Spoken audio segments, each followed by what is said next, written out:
So in Cops Can Be Awesome news, a female Washington, D.C. police officer who actually would prefer to remain unnamed, she broke up a fight in Washington, D.C. in the most badass way possible.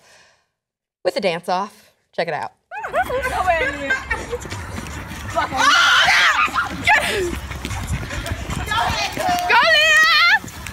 Look at her! Hey!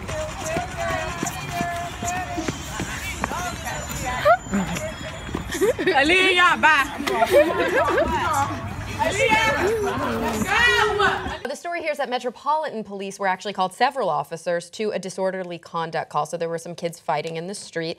And instead of escalating the situation, this female officer decided to do what she says she does every day and think about it and approach it in the most appropriate way possible. And she thought that what might work here is to actually challenge these young people in the street to a dance-off. And one of the young people actually decided to accept her challenge. Her name was Aaliyah Taylor, and that's who you saw in the video. And I've got a quote here from Aaliyah that I just love.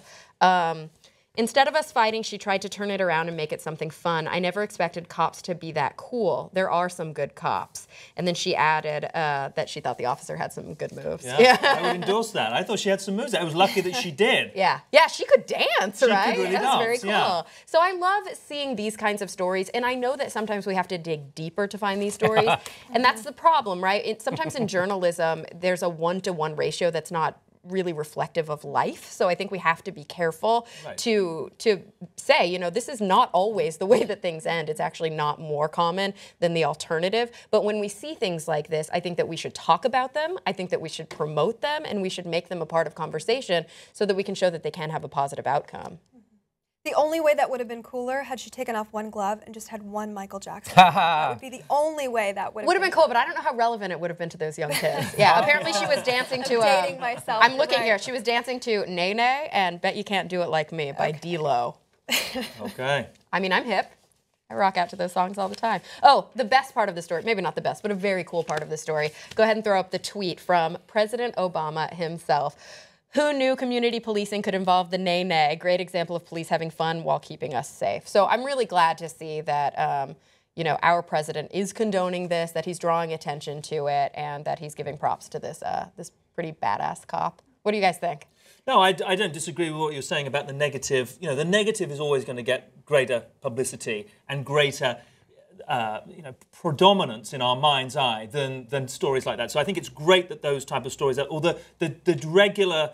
I can see Jimmy's like biting his tongue here. Biting his tongue. The negative gets the dominance. If I go down your cynical, and I'm going to call it as I say it. If I go down that cynical rabbit hole, I'm doomed for the rest of the hour because I'm not going to be able to think straight because I'm going to go into a death spiral. Because if I really bought into that attitude or that belief that all police you know, of some inferiority complex that they're trying to work out, cathartically work out by becoming a member of the, you know, established police, organized police force.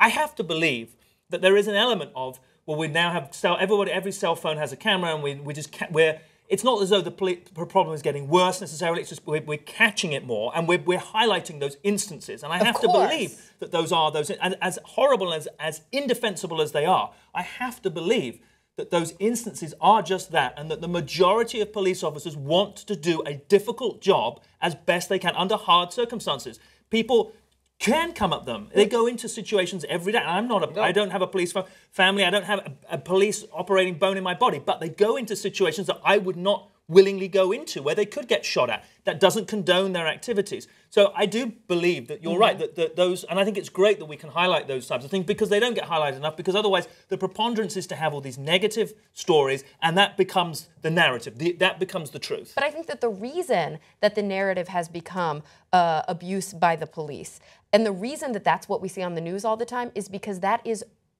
an abuse of power. That is overstepping what they should be doing. These kinds of stories are cops just doing their job. So, you know, it doesn't make news when people just do their job. Well, that's true. It makes news when guess it people does in fuck today's up society, at their right. Yeah, exactly. It makes news, though, when somebody oversteps and somebody dies because of it, or somebody lands in the hospital because of it. And I'm not seeking to trivialize it at all. Yeah. So we're living in a police state. We are. And so any other categorization of it is not accurate. So if you look, in New York City, for example, they've stopped and frisked 5 million black guys in just a few years, more than black people live in this damn city. And they're putting people into prison. They're putting them into the system, giving them records, making them criminals when they're not criminals.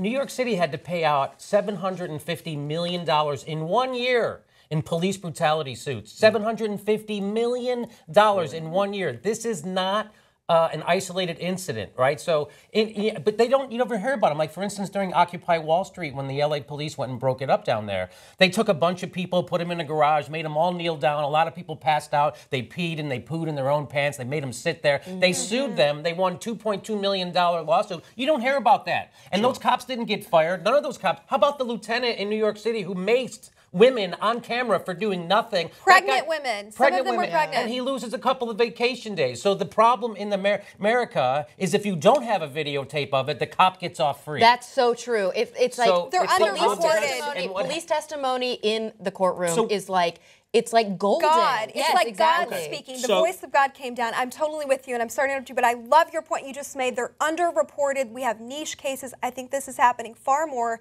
than we ever report on it.